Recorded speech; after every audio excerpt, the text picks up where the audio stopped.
Hola, mi nombre es Solas, soy estudiante de la carrera de Letras Hispánicas, y hoy voy a realizar una crítica al análisis de Espartaco 18 de la obra Rebelión en la Granja de George Orwell. Mi intención con este análisis, por encima de pendejear a Espartaco, es aclarar varios puntos que este mismo tergiversó de la obra original. Explicaré cada uno de los puntos a la par de Espartaco, para evitar confundir a los que no ha leído el relato.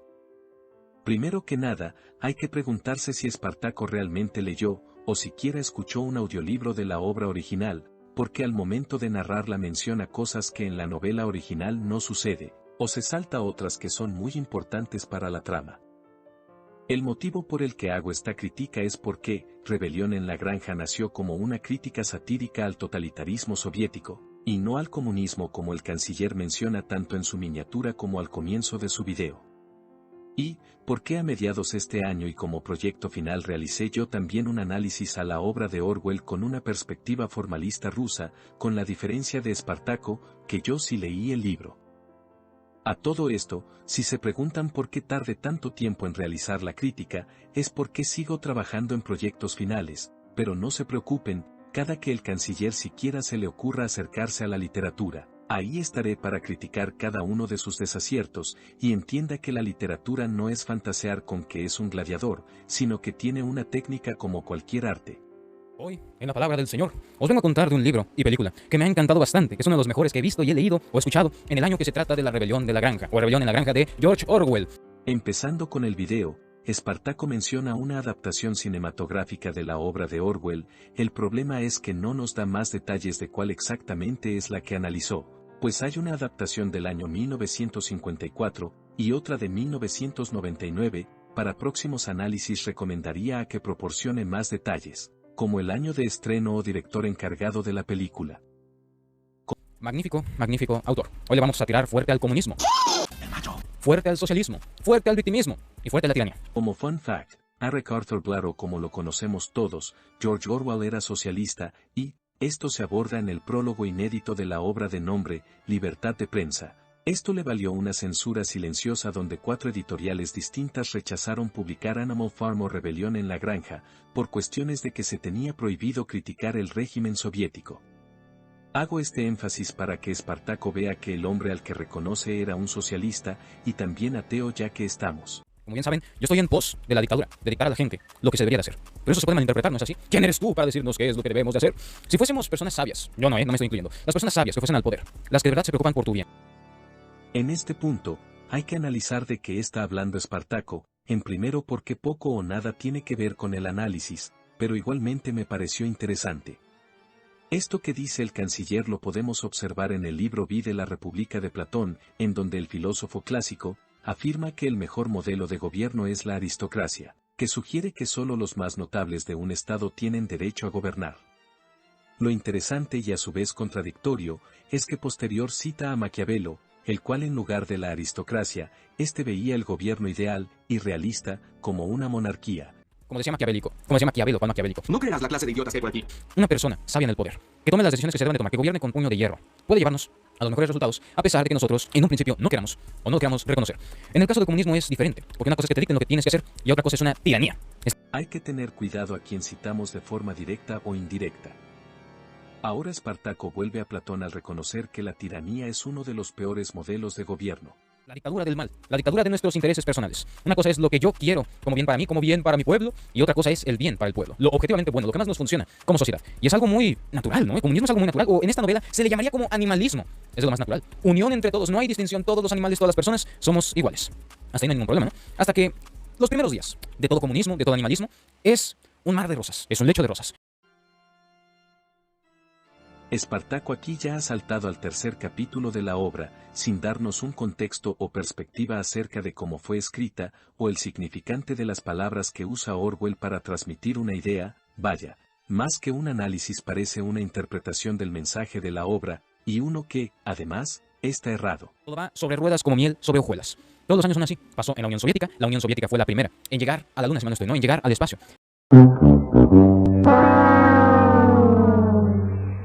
Los primeros en llegar a la Luna fueron los norteamericanos, el 20 de julio de 1969 en la misión Apolo 11 y, 24 años después de que se publicara Rebelión en la Granja, por lo que, incluso si la tesis de Espartaco fuera correcta, las fechas no coinciden. Mao Zedong, que transformó a la China antigua, a la China antes de la revolución, en lo que estamos viendo hoy. Muchas personas atribuyen esto en documentales, curiosamente, ¿no? Mao Zedong es la persona que para bien o para mal es la persona responsable de lo que es China a día de hoy. ¿Cuál es el precio, señores? ¿Cuál es el precio del progreso? ¿Cuál es el precio de la innovación? ¿Cuánta calidad de vida? ¿Cuántas unidades de vida? ¿Cuántas vidas vamos a sacrificar? Porque el fin justifica los medios, ¿no es así? No importamos nosotros, importa la nación. ¿Estamos seguros de que importa la nación o importa el líder? En este caso, Napoleón, un cerdito, en el cual tendré que poner contexto, ¿no? Tendré que empezar a abordar un poco de la historia, de la trama, de la novela y la película. Ah, caray, eso sí me interesa. Las cuales están ambas en YouTube. A este punto el canciller apenas se digna a narrar la obra que analiza. Desde aquí mi interés será enfatizar en los puntos que Espartaco tiene que reforzar de la trama, porque, como ya sabemos, Espartaco tiene una visión muy limitada de lo que ve por culpa de su ideología. En la novela se trata de una granja, evidentemente, ¿no? Un granjero que es un alcohólico, que es un representante del capitalismo recalcitrante que todo el mundo odiamos. Yo también odio al capitalista recalcitrante que solo busca su bien, sus intereses, que es el comunista, pero al revés. A ver, vamos por partes. Para la gente que no está familiarizada con Animal Farm, este cuento largo tiene la particularidad de que cada personaje está basado en una figura histórica real, o, por el contrario, en un sector de la sociedad del país euroasiático. El granjero y dueño de la granja Manor, granja donde sucede la mayor parte de sucesos del cuento, el señor Jones, está basado en Nicolás II, también conocido como el último zar de Rusia, no en un capitalista cualquiera, y, en el texto, sí es alcohólico, pero ¿por qué perdió dinero en una pelea, no por capitalista? Aunque en el texto no hace la comparación explícita, podría tratarse de la guerra ruso-japonesa por el control de Corea, o, la que es más probable, la Gran Guerra. Y que llega un punto, principalmente en la película, donde las cosas van mal con la granja, ¿no? Con las deudas y todo ese tema. Los animales tienen hambre, pero el vato está lleno de estrés. Quiere irse con los compas a tomar a un bar, pues, básicamente, ¿no? A un sitio para borrachos. Y sus compas precisamente le dicen, ¿no? Oye, güey, tus animales están hambrientos, ¿no los piensas alimentar? Se les quedan los animales, que se pudran. Y se van. ¡Ah, qué fácil! Se van impunemente. Y ante esto los animales aprovechan para hacer una reunión. Poco después, si mal no estoy, en la cual el señor ya vuelve y ya está dormido en su casa, ¿no? En el establo, un cerdito veterano, un cerdito anciano muy sabio, por decirlo así, ¿no? No sé a quién podrían estar haciendo referencia, probablemente a Marx. Por eso nadie se sienta con nosotros en el recreo. Es lo más factible. El anciano mayor, creo que tiene otros nombres también, pero bueno, este personaje reúne a todo el establo, reúne a todos los animales, en una conferencia en la cual les habla de la tiranía, de la humanidad, de cómo hemos sido oprimidos toda la vida. Lo voy a echar al caso de la vida real, ¿no? Cómo hemos sido oprimidos por el capitalismo recalcitrante, las empresas y la explotación laboral, la desigualdad de derechos, los privilegios para los grandes, las clases sociales, todas las mamadas marxistas del mundo, básicamente, ¿no? Número 1. Sí, este cerdo que era conocido en la obra como el viejo mayor es un paralelismo a Marx. Número 2. No, el viejo mayor no les habla de mamadas marxistas como menciona, sino que les habla de un sueño premonitorio que tuvo, en donde él veía a los animales siendo libres, sueño que lleva generaciones siendo deseoso de cumplirse, y el viejo mayor afirma que esta generación de animales será la que lo cumpla, por eso mismo les comparte la canción de Bestias de Inglaterra. Por cierto, aquí está la canción de Bestias de Inglaterra para que vean la letra, y confirmen ustedes si es una letra que habla de guerra, o habla de anhelo de libertad. Señores, debemos revolucionar, debemos mandar a la humanidad a ya sabes dónde, debemos hacer eso, y para eso, como ya estoy en mis últimos días, quiero heredarles algo que es una canción, una tonada. En la novela se le conoce como Bestias de Inglaterra, en la película creo que no tiene nombre, pero es un himno que básicamente animales en libertad, y vamos, un himno comunista de toda la vida, ¿no? Como todos los himnos de todos los países, un himno que incita a la guerra, y que claro, incita a la libertad por otra parte, tiene sus puntos buenos, tiene sus bondades, pero a fin de cuentas es la ilusión de sacrificarte por el pueblo, por el bien común, pero mandándote al nabo a ti mismo, ¿no? Y no es que te sacrifiques por los demás, porque los demás eventualmente perderán esos derechos, esos privilegios, pero ya llegamos a eso, ¿no? Realmente te sacrificas por el líder. Entonces, en ello, de esta tonada, de que el anciano mayor canta esta tonada y los animales se quedan extasiados, ¿no? Quizás no por el canto o la letra per se, bueno, la letra yo puedo decir que sí, por las emociones que se irradian, que se respiran en ese ambiente, pues deciden hacerle caso al anciano, comienzan a cantar, se comienzan a sentir aludidos por las emociones, desbordados, apasionados. El granjero se despierta, mi brother, baja y dice, se metió un zorro, güey, se metió un zorro, vamos a darle unos plomazos, ¿no? Con mi escopeta. Llega, como a medio camino, esto se ve tanto en la película como en la novela, básicamente, se tropieza el güey, dispara, el disparo le llega al cerdo mayor que estaba arriba del establo, del granero, creo que era un granero, ¿no? Como en un segundo o tercer piso, le llega directamente, pues es un impacto letal básicamente, y si no lo era, igual el vato se cae de ese segundo piso y termina falleciendo, ¿no? Sí, qué problema, ¿no? Y yo creo que esa es la gota que culmina el vaso, la gota que casi los lleva a la rebelión. Evidentemente este güey, este granjero, pues no mejora, no hace sus responsabilidades, huye técnicamente, y cuando ya es demasiado tarde, los animales ya montan la rebelión, las personas ya montan la rebelión. El bolchevismo, señores, la dictadura del proletariado, o como a mí me gusta llamarla, la democracia. Pero bueno, seguimos.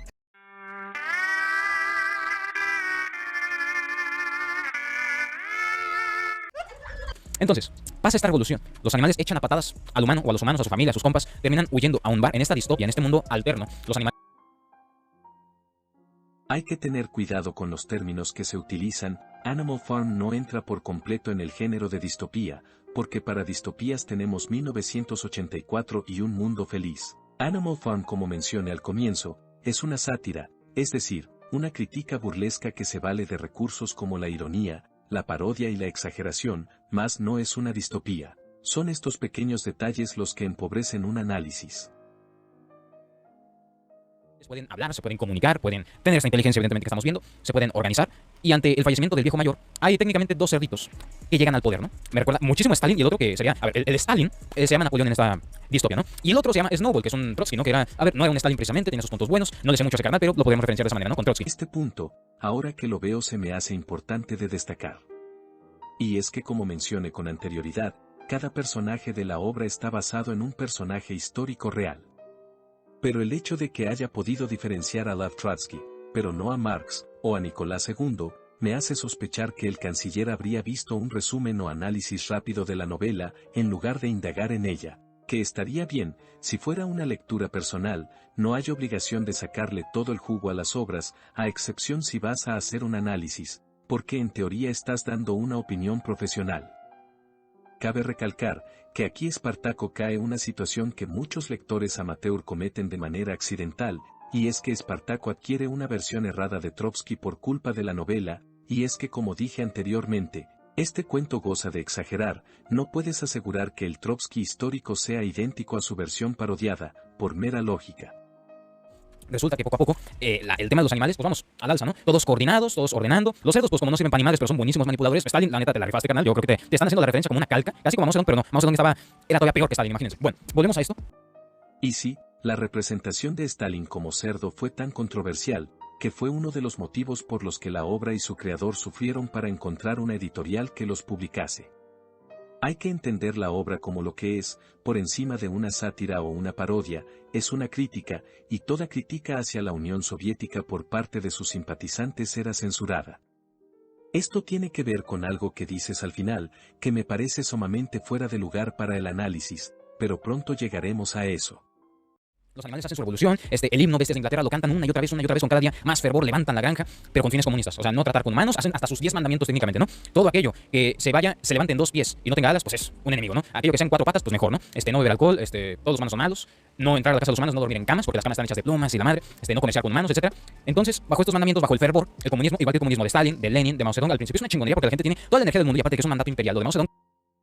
Este fue uno de los principales puntos que incentivo a realizar la crítica, junto con otro que mencionaré al final del video, y es que como mencioné al comienzo, Espartaco pasa muy por encima de su análisis las partes clave de la obra, solo para darle importancia a aquellas que refuerzan su pensamiento mafufo acerca del comunismo. Sí, los animales crean sus propios mandamientos, los cuales son 7, y son los siguientes. Número 1, todo lo que camina sobre 2 pies es un enemigo. Esto porque los únicos que caminan a 2 pies son los humanos. Número 2. Todo lo que camina sobre 4 patas, o tenga alas, es un amigo.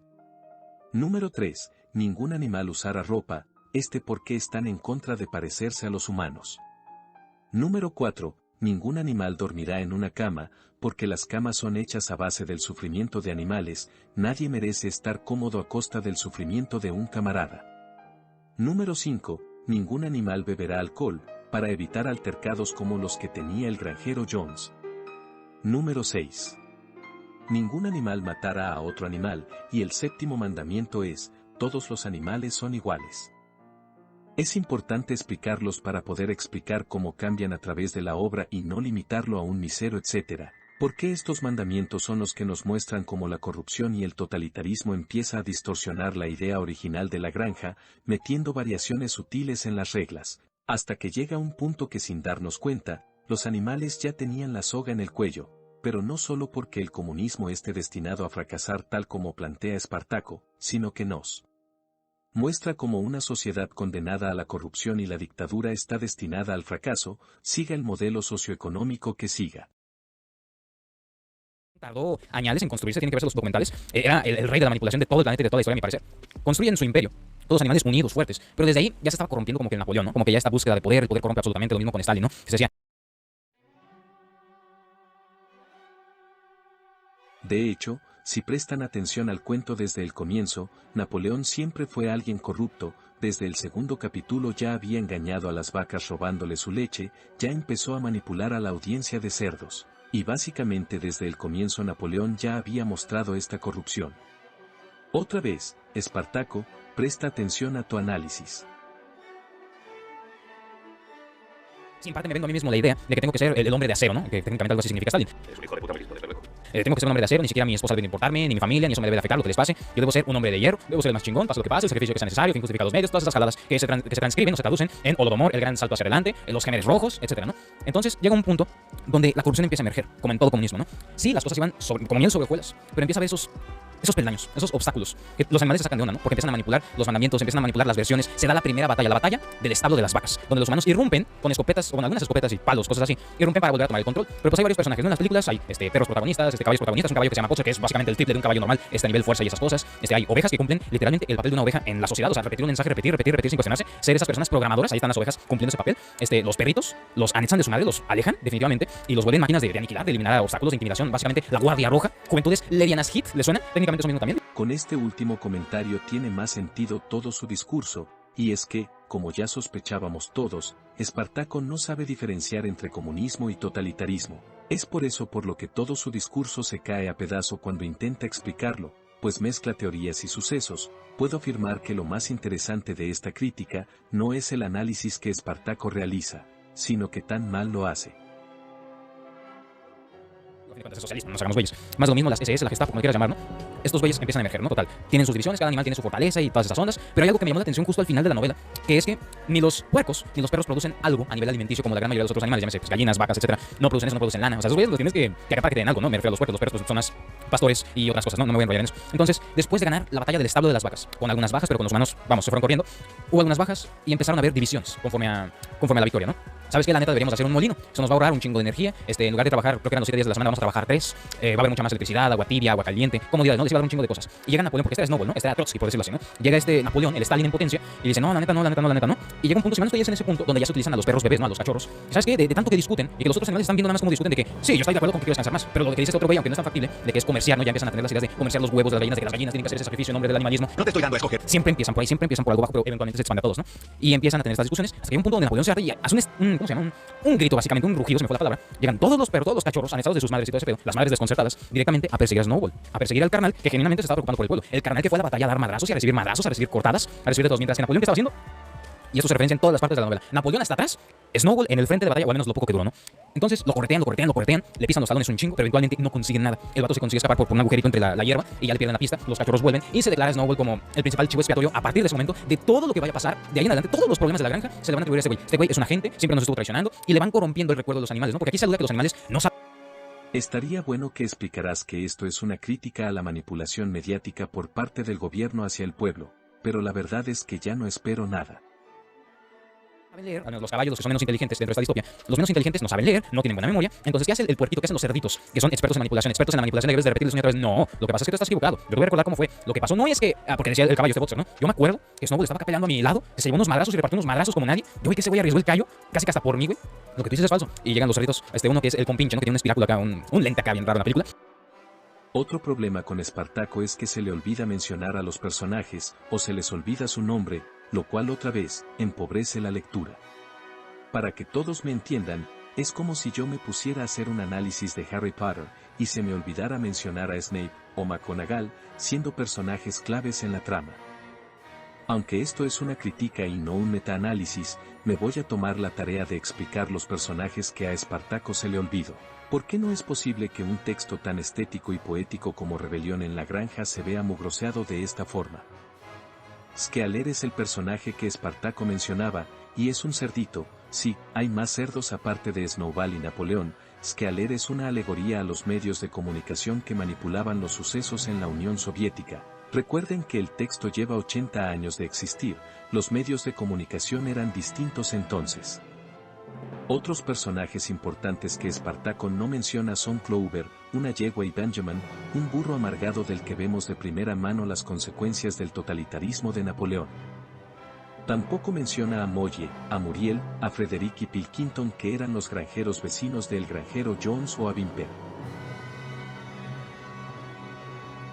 de Stalin, básicamente, ¿no? Y llega y dice, no, camarada, lo que pasa es que estás distorsionando la realidad, o no lo recuerdas como debe ser, ¿no? Lo que pasa, poco a poco lo van distorsionando, pero el punto es que al principio, la neta es que este güey era un cobarde, este güey no hizo eso. Y luego las ovejas llegan y sí, no hizo eso, es un cobarde. Y técnicamente esa repetición se la llevan durante toda la película, durante toda la novela, y poco a poco le van añadiendo más, ¿no? Primero fue un cobarde, después que ese güey era un cómplice de los humanos, después que ese güey arremetió contra la propia granja, poco a poco les van distorsionando esos conceptos de la realidad, para nada lo estamos viendo en la sociedad actual. Yo creo que lo de George Orwell ya se hizo real, me falta terminar la otra película, la de 1980. Pues sí, ya se hizo real porque está parodiando un suceso real.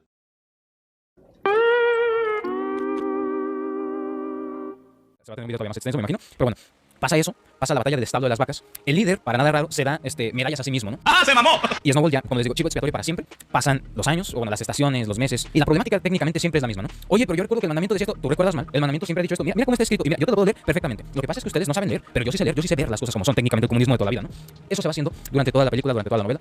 Los humanos llegan a hacer su desmadre. Llega un punto, cada vez más el comunismo, como siempre, rompiéndose y haciendo pactos con el capitalismo, a punto de que no, somos comunistas como el de China, ¿no? Que muchos dicen, oh, China triunfó, China es un ejemplo de comunismo. Pero luego llegan otros comunistas y dicen, eso es capitalismo de Estado. Técnicamente sí, es un capitalismo controlado por el Estado. Eso es el comunismo de hoy de China, ¿no? Poco a poco se va a convertir en esto. ¿Sabes qué? Que los huevos de la gallina, ¿sabes qué? Ahora tienen que vender más, ahora tienen que producir más. Ahora tenemos que tratar cada día más y más cosas con los humanos, más acuerdos y tal. Llega un punto en la película donde los humanos traicionan a este Napoleón, ¿no? Napoleón cada día más corrompido, cada día con más privilegios. Oye, güey, ¿qué no se supone que no se puede dormir en las camas? ¿Qué no se supone que no se puede tomar alcohol? Ah, en las camas sí se puede, pero no con una cobija. Ah, claro, con una mantita ahí X sí se puede, pero con una cobija no, con almohadas no. Pero lo del alcohol sí se puede, alcohol siempre se ha podido, pero no en exceso. Aquí Espartaco está comentando, de forma desorganizada, sucesos del capítulo 6, 7 y 8, pero saltándose dos eventos muy importantes que fue las ejecuciones contra los supuestos cómplices de Snowball, y la batalla del molino de viento, que es distinta y muy posterior a la del establo de las vacas. Espartaco, ¿cómo piensas llegar a una conclusión si no alcanzas a notar lo más importante de la obra? Ah, no, sí, claro, sí, y todos asienten. Porque está la amenaza de que, a ver, aunque algunos se quisiesen rebelar, los cerdos tienen privilegios. Los perros tienen privilegios y los perros son la guardia roja. ¿Qué vas a hacer? Tú como gallina, tú como caballo, si quieres, como burro, etcétera. ¿Qué vas a hacer cuando tienes a 20 perros dispuestos a gruñirte, a amenazarte, cuando levantas la voz, cuando discrepas un poquito con el líder? En algún punto ya pasa de ser Napoleón a líder. Y cada día más condecoraciones, creo que se le llaman, ¿no? Cada día más medallas. Llega un punto donde se negocia con los humanos. Los humanos le dan unos billetes a Napoleón, no me acuerdo que le había vendido. Le dan unos billetes y al poco rato se dan cuenta de que eran billetes falsos. Eso que les dio Napoleón y el animalismo, técnicamente les salió gratis a los humanos, les vieron la cara a estos güeyes. Pasamos adelante. Y hay otro evento, hay otra guerra, ¿no? Dentro de las muchas, de que todos los años, todas las estaciones son Snowball hizo esto, Snowball era un infiltrado, y salen más noticias, y salen más cosas prohibidas y cosas de él que aquí se había dejado, documentos que él aquí se había dejado y que lo delatan por su traición y todas esas cosas, ¿no? Llega otra batalla que es la batalla del molino, donde los humanos llegan y pues uno había dicho, los animales habían dicho, ¿no? Pero es que nos esforzamos tanto en hacer paredes gruesas de roca indestructibles para que el molino estuviese 100% protegido. Pero llegan los humanos y a punta de martillos y maquinaria leve hacen un agujero. Dentro de ese agujero colocan dinamita. Esa dinamita eventualmente hace kabum, pero un kabum tan monstruoso que el molino se reduce absolutamente nada, y las piedras, todo lo que lo conforma, dispersado a cientos de metros. Esa pelea también tuvo bastantes pérdidas, tanto por los humanos como por estas personas, digo, los del animalismo, cuáles personas. Y después de eso, después de cada día más Napoleón, más poder y todo lo que quieras, llega como que un punto culmen, que es que Boxer, el caballo veterano que estaba ansioso de jubilarse para disfrutar las mieles de su trabajo, pastando y toda la onda, aprenderse el abecedario, llega y en una de esas se corre la noticia de que Boxer está tumbado, ¿no? De que técnicamente colapsó. Importante destacar que uno de los lemas más importantes de Boxer era: hay que trabajar más fuerte, hay que trabajar más duro. Y es más, como destruyeron el molino, me voy a levantar una hora antes cada día. Obviamente también recalcar que los animales padecían de hambre, de hambrunas, de incomodidades, en el verano moscas, en el invierno frío, y pues Boxer no era la excepción, ¿no? Un Boxer que conforme pasaron los años perdió esa fuerza y esa vigorosidad que lo caracterizaba para ser un Boxer en los músculos, ¿no? Que podía ser su jale, porque evidentemente era un caballo, pero un caballo en los huesos. Y de tanto transportar piedra, llega el colapso. Llegan los demás animales en putiza, dejan todos sus trabajos, nadie, no preguntan, ellos dejan su trabajo y van a apoyar a Boxer, ¿no? Eventualmente, como pues hay medio un pacto con los humanos. Boxer quizás sea uno de los personajes más trágicos e interesantes de toda la obra, y esto irá relacionado con algo que mencionaré al final del video. Lo que Espartaco, para sorpresa de nadie, se le olvidó mencionar, es que Boxer es una metáfora al proletariado, aquel que, si bien es fuerte y trabajador, también pecaba de ignorante, pero con un espíritu fuerte. La tragedia de Boxer recae en que si hubiera sido bien aconsejado, él solo hubiera desarmado la tiranía de Napoleón, pero esto no sucede, y Boxer terminado siendo desechado cuando ya no le sirve a Napoleón. Llega un camión de los humanos a recoger a Boxer, ¿no? Y te vas a poner bien, y la madre, y el Boxer andaba delirando, pero diciendo, no, pues yo ya soñaba con mi jubilación, al menos les adelanté un chingo, les ayudé un chingo, y pues todos apoyándolo, ¿no? Y cuando se va esa madre, cuando se va la furgoneta, se va el furgón, si mal no estoy Benjamín, el burro, o la yegua, ya no me acuerdo, llega y lee las puertas, ¿no? Las puertas, todos los animales, diciendo adiós, te apoyamos, te queremos, hermano, fuerza, camarada. Se utilizaba un chingo esa palabra, evidentemente, ¿no? La de camarada, para cada ocasión que se podía. Y llega este personaje en cuestión y dice, idiotas, ¿qué no están viendo? Evidentemente no sabían leer. Y todos sacados de onda, ¿qué está pasando? Lo que pasa es que en esas puertas de atrás, técnicamente daba a entender que era una empresa de los humanos y que estaban llevando al caballo al descuartizador. Porque me apetece, porque quiero y porque puedo. a su muerte segura, técnicamente, ¿no? Y todos se quedan consternados, pero pues no pueden hacer nada. Napoleón, su secta, la Guardia Roja, llega y les dice, tranquilos, hijos míos, no es eso para nada, no es que las cosas sean tan evidentes que uno no se las tenga ni que cuestionar, ¿no? Lo que pasa es que tenemos un pacto con los humanos, tenemos un covenant con los humanos, que anote esa referencia, mis respetos, ¿eh? Entonces, Realmente no veía interés en explicar la referencia de Espartaco, pero me sirve para explicar el recurso que él está usando. En la saga de videojuegos de Halo, el Covenant, la facción militar religiosa alienígena, también es conocida como el Pacto, y al decir que tenían un Covenant, realmente refiere a que tenían un pacto. Este recurso retórico se le llama metonimia y es muy importante no confundirlo con la metáfora. La metonimia es tomar un sema, es decir, una parte de su significado para abarcar el significado completo. Lo explico porque Espartaco tiene la mala costumbre de llamar cualquier recurso retórico como metáfora. Además, ya que lo sacaste, hubiera sido interesante que compararas la sociedad que vemos en Gran Caridad, con un totalitarismo religioso, a la sociedad que vemos en Rebelión en la Granja, pero sé que te estoy pidiendo mucho, porque seguramente tu atención no salía de los atributos de Cortana. el nivel de gravedad que están haciendo con su complicidad técnicamente, ¿no? Entonces, se va, pero el Bot se alcanza a entender, ¿no? Me están llevando a matadero, unos patines, y George Orwell nos dejan claro que Botzer en su prime hubiese sido otra onda, bro. Hubiese descuartizado esas puertas a la madre, una punta de patines. Siempre se habla muy bien de sus cerraduras, ¿no? Se les llamaba cascos en la novela o algo así. A ver si no me confundo, están hablando de cascos literales, yo creo que no. Y no se pudo, ¿no? No se pudo porque, por lo que ya les dije, efectos del comunismo, ya estaba en los huesos del Botzer. Ya no puede hacer nada. Se escuchaban unos trancazos para tumbar la puerta, pero a medida que se alejaba el furgón, no es que porque se alejaban ya se escuchaba más tenue porque perdía fuerza, porque Botzer ya no podía hacer nada. Lo de Botzer pasó técnicamente impune. Napoleón llegó, dio un mensaje, o su cómplice, llega y dio un mensaje de que, tristemente, Botzer murió, pero se le dieron las mejores atenciones en el hospital, no pudimos recuperar su cuerpo, que lo sepultaron por allá, algo así mintieron, y básicamente que vamos a hacer algo en su honor, ¿no? Algún tributo. No creo. Evidentemente, a la gente quizás les cuela esto, quizás no. Todos tienen un chingo de dudas, pero la manipulación es tan fuerte y tan buena. La coerción es tan buena que se lo creen y no les queda de otra, ¿no? Todo esto pasa. Y siguiéndome en la película, a modo de final, eventualmente Napoleón cae presa, y se narra en la película, cae presa de su propia corrupción, ¿no? Cae presa de su propio poder. Todo el imperio se cae y técnicamente todos los animales se tienen que escapar. El lado positivo es que ya casi terminamos, el lado negativo es que se viene la parte más pesada del supuesto análisis, pues de aquí en adelante Espartaco cometerá un non sequitur, es decir, llegó a la conclusión equivocada. A Napoleón nunca le interesó realmente el comunismo o animalismo, sino que estaba interesado en el tener el poder que el granjero Jones dejó, y utilizó los recursos que tenía para llegar a ese poder. En la película se muestra al principio cómo los animales escapan de la destrucción bajo una tormenta de toda la granja, la granja animal, que los humanos le llamaban como granja Manor, algo así básicamente, ¿no? Escapan de la autodestrucción de Napoleón. De que Napoleón, después de unos años, donde ya no había casi animales que recordasen todo lo acontecido, ya habían muerto, ya estaban, no había jubilados, eso sí, nadie se jubiló, todos seguían trabajando o habían muerto. Entonces todas estas cosas, todo lo que se hablaba de Snowball, de los 3 días de la semana, de beneficios para el pueblo, básicamente ya ni siquiera se pensaba en eso. Napoleón, un cerdo acá, bien construido de grasa, como todos los comunistas, ¿no? La verdad, las cosas como son. 150 kilos, güey. Gobernando y todo el pedo, ¿no? Pero eventualmente termina cayendo como todos. Y técnicamente, lo que acabo de relatar, sé que suena al final un poco más simplista, pero pues es lo que hay. Es lo que todos nos esperamos, es lo que siempre pasa en el comunismo. No es una excusa para decir, pero es que nosotros llegamos primero a la luna, Espartan. Es que China es lo que es hoy. Mira, si tú me vas a decir eso, de que China es lo que es hoy, a pesar de las 70 millones de víctimas que tuvo, a pesar de que Mao Zedong estuvo dispuesto y afirmó que estaba dispuesto a deshacerse del 50% de la población con tal de que China se le base. Una China elitista, Estamos hablando de una China elitista. Él lo había dicho con sus palabras, una China elitista. Una población más a causa de igualdad social, mis huevos. Eso no existe. Ni en el comunismo ni en ningún sitio. O la clásica, es que nadie entendió a Marx y tú sí, mamón. Entonces, si me vas a decir eso, yo les digo, si tú vas a formar parte de los millones de víctimas de Holodomor, del gran salto hacia adelante, o lo que quieras, también Lunis tuvo su propia hambruna, si mal no estoy. Todos tienen su propia hambruna. Si tu utopía es trabajar en el campo, adelante. Si tu utopía es decir, no, Estados Unidos lo odio, pero estás comprando cosas de Estados Unidos, o me estás viendo desde un producto de Estados Unidos, a ver, yo me iría a Cuba, ¿no? Si quiero ser un comunista congruente, me voy a Cuba. El hecho de que Napoleón sea gordo no es por comunista, porque en ese caso significaría que aquellos líderes capitalistas estarían siempre en su índice de masa corporal, y eso no fue, no es y nunca ha sido una relación sostenible. El hecho de que este gordo es una crítica al cómo el pueblo pasaba hambre, su líder gozaba de una alimentación abundante. El texto pudo haber hablado del capitalismo, del feudalismo, de la democracia o teocracia y la idea seguiría siendo la misma. Ser un libertario congruente, me voy a, no sé, Polonia, y está en mis planes, simplemente no puedo. Pero yo no creo que estas personas, no es que puedan, y aunque pudiesen, bueno, es más factible que lleven a México al comunismo, que destruyan un país hermoso, a que se vayan a un país verdaderamente comunista, ¿no? Porque no les va a gustar que les quiten sus libertades, porque son gente verdaderamente ignorante. Y aunque quisieran, yo sé que no se van a poder mover, porque todo socialista dice una frase muy concreta y que tienen mucha razón, que eso lo aplica para ellos. Geografía es destino, ¿por qué? Porque no te puedes mover del sitio en el que estás. Niéguemelo. Tú no. Y no hay igualdad de oportunidades y jamás las vas a tener. Y si eres un perdedor, y vamos a ver, un ganador jamás te va a decir, quiero igualdad de oportunidades, a menos que sea Cristiano Ronaldo y abogue por la igualdad de oportunidades para todos, ¿no? Que todos tengan, pues menos apadrinados, menos corrupción, todos peleamos por eso. No capitalismo recalcitrante, no comunismo. Un equilibrio. No una igualdad ni nada de esas cosas, simplemente unión. Unión, principios, valores, familia, excelencia, todo ese tipo de cosas. Esa sería mi enseñanza por parte de este video y técnicamente un gran argumento del comunismo. Si la mayoría de socialistas comunistas que dicen ser buenos en los debates y no están en países socialistas, aunque digan que el argumento es de un niño de 6 años, cómplemela, güey. Para mí sería incongruente y muy tonto decir, no, es que a mí me caga el Real Madrid, pero estoy en el club. Todas las personas que tuvimos la infortuna de escuchar este discurso de Espartaco, el único que lo entendió fue él mismo. Pero bueno, digamos que la tesis es que no puedes criticar al capitalismo porque vives en él y aprovechas su sistema para vivir cómodamente.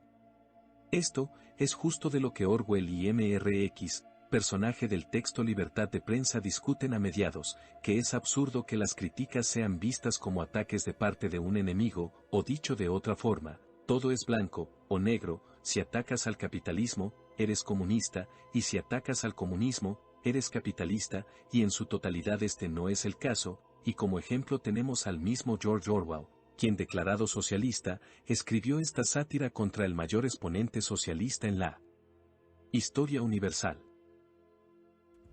O sea, lógica, amigo. Matemáticas, hijo. Sin más, ya, video súper extenso. Espero lo disfruten. Recuerden dejarme sus likes, sus suscripciones, sus comentarios. Y recuerden que la pelea del gladiador externa y está. No he hecho más que empezar. Bueno, como conclusión, le recomendaría a Espartaco lo siguiente. Número 1. Centra tu enfoque en una sola obra. Aunque la película y la novela se llamen igual, pueden tener dos perspectivas distintas y dos mensajes distintos. Es como si quisiera hacer un análisis de The Shining de Stephen King y agarro partes de la novela y parte de la película para hacer el análisis. No tiene sentido, a menos que sea para compararlas, pero sin duda no haces esto en nada del video. Número 2. Investiga a quién estás leyendo y en qué contexto lo estás leyendo. Eric Arthur Blair fue alguien que vivió de primera mano los horrores de la guerra, e irónicamente, como mencionas al final de tu video, vivió lejos de las comodidades mientras escribía su crítica al régimen soviético. Número 3. Para hacer un análisis literario, hace falta más que solo interpretación, porque entonces apenas ahondas una o dos capas de información tácita. Busca un modelo de análisis literario, como el formalismo ruso o el estructuralismo lingüístico, y a sus respectivos autores. Número 4. Evítate la ambigüedad. Eso de revolver capítulos, dar saltos en la trama me hace creer dos cosas. Una es que hiciste el análisis a pura memoria, en lugar de llevar un guión, o, por el contrario, que no analizaste nada. Y esta sería toda mi crítica. Espero les haya gustado. La verdad es que la mayoría de las cosas que Espartaco dice son despropósitos, apenas hay una o dos cosas rescatables de la obra, y esto, en el mal sentido. Si les gustó el video, por favor denle me gusta y compártalo. Si llega a la suficiente gente, tengo la propuesta de hacerle un análisis a la novela de Espartaco, Gladiadores del Presente. Me despido, cuídense y lean por favor, leer es muy importante.